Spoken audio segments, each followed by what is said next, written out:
Whirlpool Cabrio has a code even empty? The most common problem is a nut below the inner tub that needs to float. Floating is when the tub fills up with water to a certain level. The inner basket will rise about 1 inch from the center agitator. What this does is disengage the basket from the motor so that the agitator can rotate independently from the basket. If the basket does not float, then when it tries to agitate, the whole basket will turn back and forth at the same speed as the agitator, and this will cause the OL/UL error code. To fix the problem, if the basket is not floating, you will have to take the washer apart. Below are the steps to follow if you are mechanically able to tackle it. 1. Unplug the power cord. 2.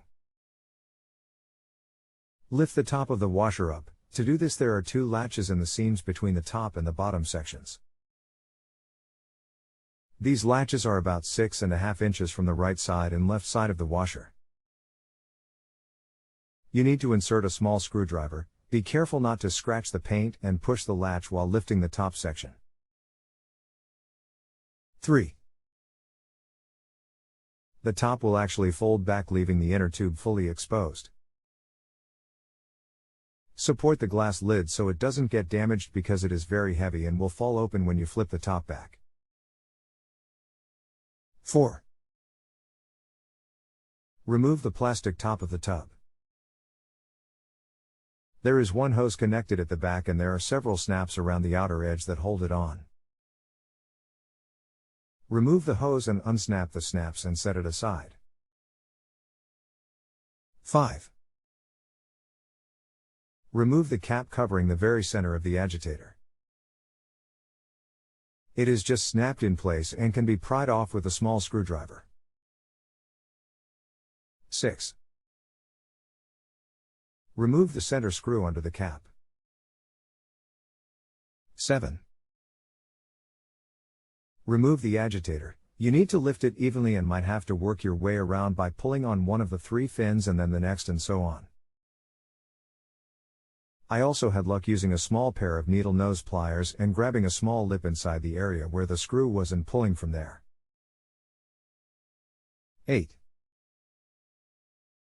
Remove the 6 Phillips screws in the middle holding the plastic top gear in place. Be very careful you don't drop one of the screws, because it can fall through the slots in the basket and be lost below. 9. Remove the plastic top gear. 10. Pull the plastic lower gear off of the spline shaft. It should pull right off. 11. Now you need to pull the basket up and off of the shaft. This is where you might have problems, because the basket might be corroded to the shaft. If you can grab the basket on both sides under the outer lip and pull upward, it might pull up. If not, then you will have to figure out a way to get it off. 12. Once the basket is off, you will notice there is liquid inside of it. That is factory sealed in there, so do not worry about that, it is normal. 13. With the basket is off, you will be able to see that the shaft is probably corroded and the inside bearing on the basket is corroded. Clean these both off very good and check to see if the basket can easily go back on the shaft and slide up and down without getting stuck. You may need to sand and file the shaft a little bit to get it totally cleaned up.